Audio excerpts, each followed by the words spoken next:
anigoo madaxweynihii aad aqlabiyadda ku doorateen walaalayaal waxaan si dhab ah iiga go'an in wax kasta oo la tabanayo lana tirsanayo inaan wada hadal ka furno oo miiska dushiisa kumanaan sano ayaynu dhulkan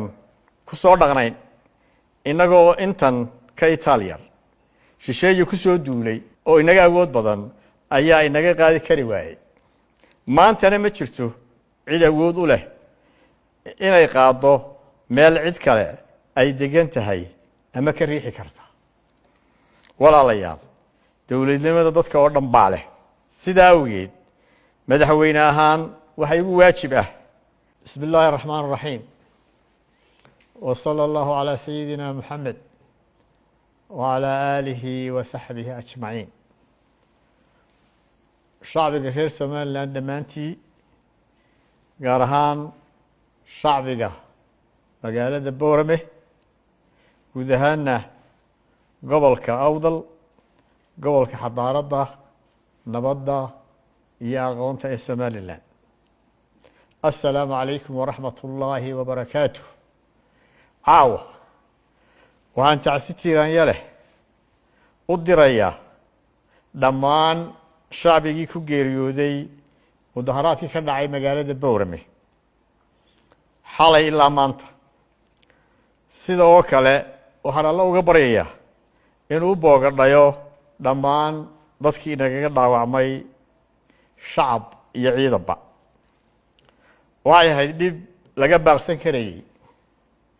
haddii caqliga la isu geeyo waxay tahay dhiilo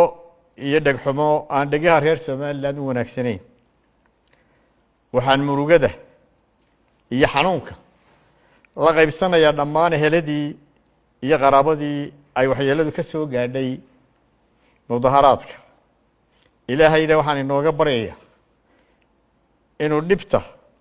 inaga dulqaado xukuumaddu waxay diyaar u tahay in eheladaas cawildhaq iyo gurmadba loo fidiyo saacadihii aynu soo dhaafnay ummadeenna waxay wajahday xaalado xanuun badan waxaa dhacay khasaare ka farxiyey in badan oo jecel in Soomaaliland maalin uun ay wax noqoto kana nixiyey cid kasta oo xaq dhowr u haysa xurmada nafta alla siiyey iyo isku tashiga iyo nabadda qarannimada Soomaaliland walaalayaal anigoo caawa huwan sharaftiinii madaxweynenimo aad igu doorateen waxaan idinla hor imi inaan idinla qaybsado murugada iyo xanuunka geerida dhaawaca burburka danta guud iyo khasaaraha ka dhashay wararka uu si xun wuxuu sheego inagu soo dhex tuurayo taariikhdu waxayna bartay xaqiiqda ah inaanay ciidina dhayal ku qaadan karin dhul iyo deegaan cid kale ay degto maantana suurtagal ma noqonayso in gobolka Awdal ay taariikh cusub ka qoranto oo ay tirtirto taariikhdaas qarniyada soo jirtay cid kasta oo u fakarta inay taasi dhici kartana waa cid aan aqoon u lahayn ilbaxnimada dadka gobolka iyo haladayga ay weligood ku ilaashanayeen hiddahooda iyo lahaanshahooda taariikhiga ah kumanaan sano ayaynu dhulkan ku soo dhaqnayn inagoo intan ka Italian shisheeye ku soo duulay oo inaga awood badan ayaa inaga qaadi kari waayay maantana ma jirto cid awood u leh inay qaado meel cid kale ay degan tahay ama ka riixi karta walaalayaal dawladnimada dadka oo dhan baa leh sidaa awgeed madaxweyne ahaan waxa igu waajib ah inaan cid walba xaqeeda dhowro cidna aanan ka ogolaan dulmi cid kale xaqeeda ku qaadan karto wixii dhacay baadhis rasmi ah ayaanu ku wadnaa qaladaadka dhacayna waa laga xisaabtami doonaa muwaadiniinta aynu jecelnahay ee maalmaha khayr kale inaga geeriyooday iyo inta waxyeeladu soo gaadhay shacabka iyo ciidankaba waxay heli doonaan xuquuqdooda iyo daryeelkooda ay mudan yihiin waxa aan faraya dhammaan ciidamada qaranka ee militariga ee magaalada ku jira inay dib ugu noqdaan xeryahooda sida oo kale waxaan ugu baaqayaa salaadiinta wadax dhaqameedka aqoon-yahanka ganacsatada reer Somaliland inay degdeg uga hawlgalaan sidii uga qayb noqon lahaayeen xasiloonida gobolka Awdal iyo caasimadiisa Boorama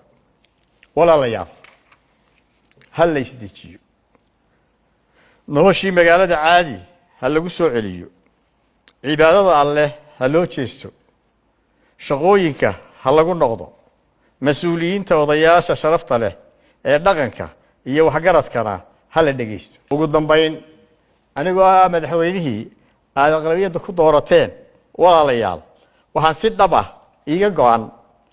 in wax kasta oo la tabanayo lana tirsanayo inaan wada hadal ka furno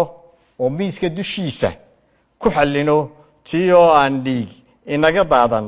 magaalooyinkeenuna inaga dumin ma jiro wax iga qaalisan dhiigga dadkayga inaanu daadan mana jiri doono waxaynu ku khasbannahay qaadashadiisa haddii aan laga wada tashan. Assalaamu calaykum waraxmatullaahi wabarakaatu.